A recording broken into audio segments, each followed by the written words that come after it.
What did we learn from today? I can share with you at least what I learned, and you will see if I was listening well or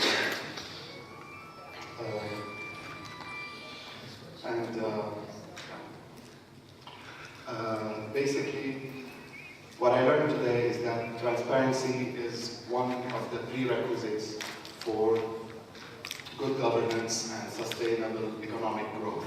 It is a necessary condition, but it is not a sufficient one. In other words, you could have transparency, but it does not necessarily lead to accountability, and it does not necessarily lead to change. You could also have supply-driven transparency with nobody on the other side to respond or to talk to. So you can have transparency without participation. We also, at least I also learned that transparency can be found across various parts of the economic system. It doesn't mean anything when we just speak about it in general.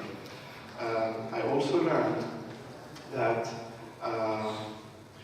sometimes adopting a law that pushes the topic of transparency is only the first part of the journey. Often, political parties' interests, opposition, lack of consensus stop short of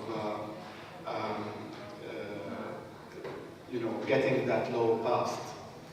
When the law is passed, it's a great victory, everybody's exhausted, and then you have it's implementing regulations. تنظيمات التطبيقية طبعا لوائح تنفيذية. Sometimes the devil is in the details, it's in there. Other times the law gets passed, the economic regulation gets passed, the agency gets formed, big victory. It's still not the end of the way.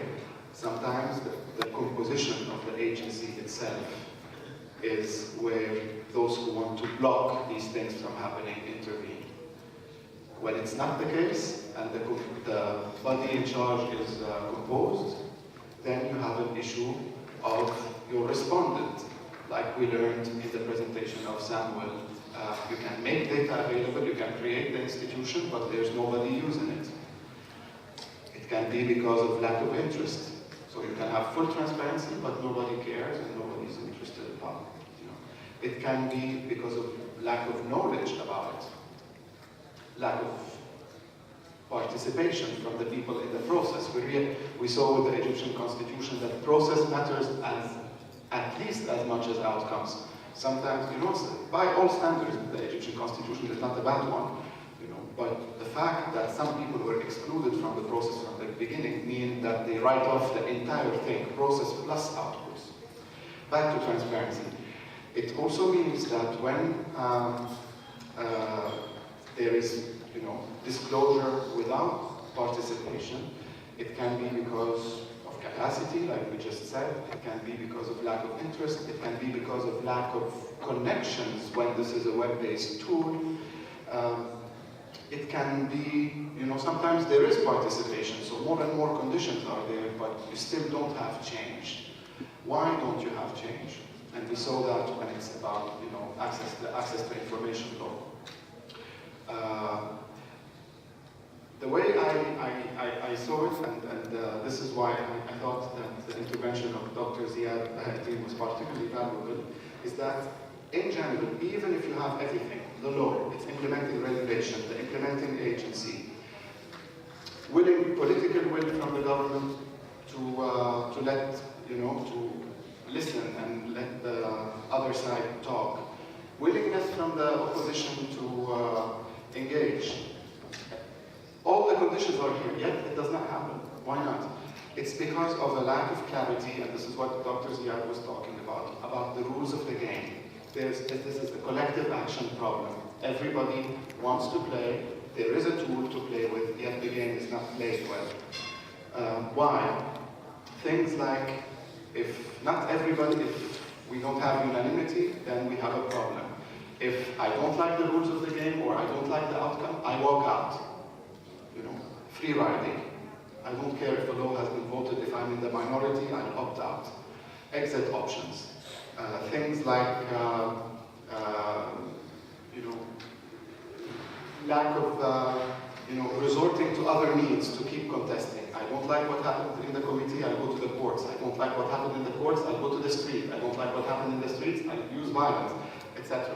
So this common understanding about the rules of the game is what underpins, societies. All of these, after all, are tools. Budget transparency is a tool, the citizen budget, the access to information law, all the things that we saw about corporate governance codes. These are not the end of the thing. These are tools to help further values like common understanding of a problem, respect for the other, tolerance of other people's opinion, accepting defeat, accepting victory, and once one is ruling, taking over and assuming responsibilities. And these are basically the values for which transparency is a conduit. Sometimes we tend to think it's the answer to all problems, and we implement it, like in Yemen, in terms of the budget, and we see, hey, it doesn't lead anywhere.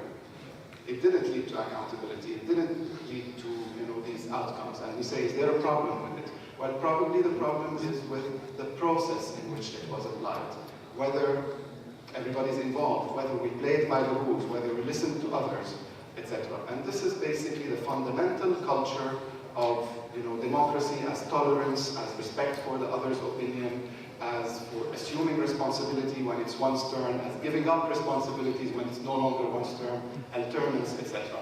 So indeed, it's also the reason why in the Middle East and North Africa, as we saw in the rule of law presentation yesterday, we saw very bad quality of rules, but also very poor implementation. And what underpins that is the rules of the game, the general rules by which societies and people in charge agree on to play with each other. This is what we're seeing, for instance, in Tunisia, a constitution assembly that represents everybody, elections, a due process, yet, they're not playing by the rules, so there is no positive outcome almost 2 years after the revolution, no constitution. Similarly in Egypt, if a law gets out, somebody blocks it. Somebody unblocks it, another person, another institution blocks it again. If it's not blocked, then we go to the street. If not the street, then we go back to the courts. And so this is basically about the general culture of, if I say, the behavioral issues that underpin this common understanding of the rules of the game. And then transparency, accountability, and participations. Once this general understanding of a common vision for a country, of listening to the others, once these are found, then we can proceed. In the end, these are no more than tools for good governance, which is about principles and values above everything. So this is what I took personally from this day. Maybe it's a little different from all the technicalities that we listened to, but this is the message that at least I come back with. Thank you very much. A couple announcements before we break. Okay.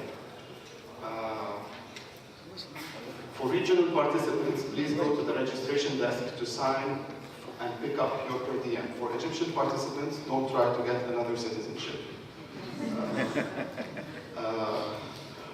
For like somebody formerly famous from India, please be sure to fill out the evaluation form for day 2.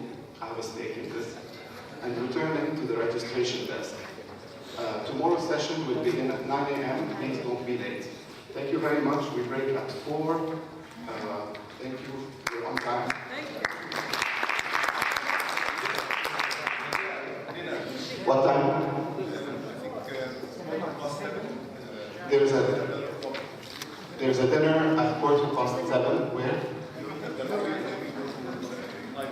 Okay, we meet in the lobby 7:15, and we go on a night cruise.